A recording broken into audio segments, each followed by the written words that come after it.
ਇੰਨੇ ਗਾਹਕ ਮਗਰ ਲੱਗੇ ਨੇ ਤੇ ਦੇ ਦਿਓ ਕਿਸੇ ਨੂੰ, ਕਿਉਂ ਨਹੀਂ ਦਿੰਦੇ? ਫਿਰ ਆਖਰੀ ਕੀ ਕਰਨੀ ਜੇ ਗੱਡੀ? ਦੂਸਰੇ ਨਾਲ ਯਾਦਾਂ ਜੀਆਂ ਹੋ ਗਈਆਂ ਨੇ। 31 ਮੁਲਕ ਮੈਂ ਫਿਰ ਕਿਹਾ, ਮੈਂ ਪਿਆਰ ਚ ਵਾਹ ਵੀ ਨਹੀਂ ਪਾਈ। ਸੁਣੋ, ਪੈਸੇ ਵੀ ਤੁਹਾਨੂੰ ਠੀਕ ਠਾਕ ਲੱਗ ਗਏ ਨੇ ਤੇ 1 ਕਰੋੜ 62 ਲੱਖ ਰੁਪਇਆ ਤੁਹਾਨੂੰ ਬਲਾਲ ਮਾਰਥ ਨੇ ਬੁਲਾਇਆ, ਠੀਕ ਹੈ ਜੀ। ਉਹ ਭਾਈਆਂ ਨੂੰ ਮੈਂ ਦੱਸਿਆ ਤੂੰ ਮੰਨਦਾ ਨਹੀਂ ਪਿਆ। ਅੱਛਾ, ਮੈਂ ਉਹਨੂੰ ਦੱਸਿਆ ਵੀ ਬਲਾਲ ਮਾਰਥ ਨੇ ਇਸ ਗੱਡੀ ਦਾ 1 ਕਰੋੜ 62 ਲੱਖ ਲਾਇਆ ਸੀ ਤੇ ਹਰਿਆਣਾ ਮਾਲਕ ਨੇ ਕਿੰਨੇ ਲਾਇਆ ਸੀ? ਉਹਨੇ 65 ਇੱਕ 65 ਲਾਇਆ ਸੀ। ਤੁਸੀਂ ਵੀਡੀਓ ਬਣਾ ਰਹੇ ਹੋ, ਇਹਦੇ ਪਿੱਛੇ ਕਰੋ ਜਰਾ।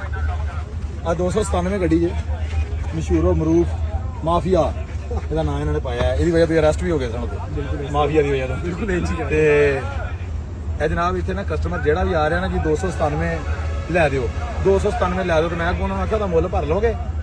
ਇਹ ਕਿੰਨਾ ਮੁੱਲ ਹੈ? ਆ ਤੁਹਾਨੂੰ ਨਹੀਂ ਪਤਾ ਉਹਦੇ ਕਿੰਨੇ ਪੈਸੇ ਲੱਗੇ ਨੇ? 1 ਕਰੋੜ 62 ਲੱਖ ਰੁਪਈਆ ਤੇ ਬਲਾਲ ਮਾਰਥ ਨੇ ਲਾਇਆ। ਉਹਨੇ ਵੇਚਣ ਚਲਾਨ ਚਲਾਉਣ ਵਾਸਤੇ ਨਹੀਂ ਲਾਇਆ। ਉਹ ਕਹਿੰਦਾ ਮੈਂ ਲੈ ਕੇ ਸਿਰਫ ਘਰ ਖਿਲਾਰ ਨਹੀਂ ਡੇਰੇ 'ਚ। ਜਵੇਦ ਸਾਹਿਬ ਦੀ ਜਿਹੜੀ ਨਿਸ਼ਾਨੀ ਕਿਉਂਕਿ ਸਾਹਿਬ ਵੇਚਣੀ ਹੁੰਦੀ ਨਾ ਤੇ ਜਨਵਰੀ ਜਦੋਂ ਮੈਂ ਪਹਿਲਾ ਟ੍ਰਿਪ ਇਸ ਗੱਡੀ ਤੇ ਕੀਤਾ ਸੀ ਨਾ, ਮੈਨੂੰ ਪਾਕਿਸਤਾਨੀ ਕਮਿਊਨਿਟੀ 2.5 ਕਰੋੜ ਰੁਪਏ ਦਾ ਦੇ ਰਹੀ ਸੀ ਸਪੇਨ ਤੇ ਫਰਾਂਸ ਚ, ਪੈਰਿਸ ਚ। ਇਹ ਗੱਡੀ ਦਾ ਮੁੱਲ ਨਹੀਂ ਹੈਗਾ, ਇਹ ਸ਼ੌਕ ਦਾ ਮੁੱਲ। ਸੁਣਿਆ ਜੇ ਨਾ, ਸ਼ੌਕ ਦਾ ਮੁੱਲ ਕੋਈ ਨਹੀਂ। ਇਹ ਜੇ ਚੀਜ਼, ਇਹਨੂੰ ਵੇਖ ਲਓ ਗੱਡੀ।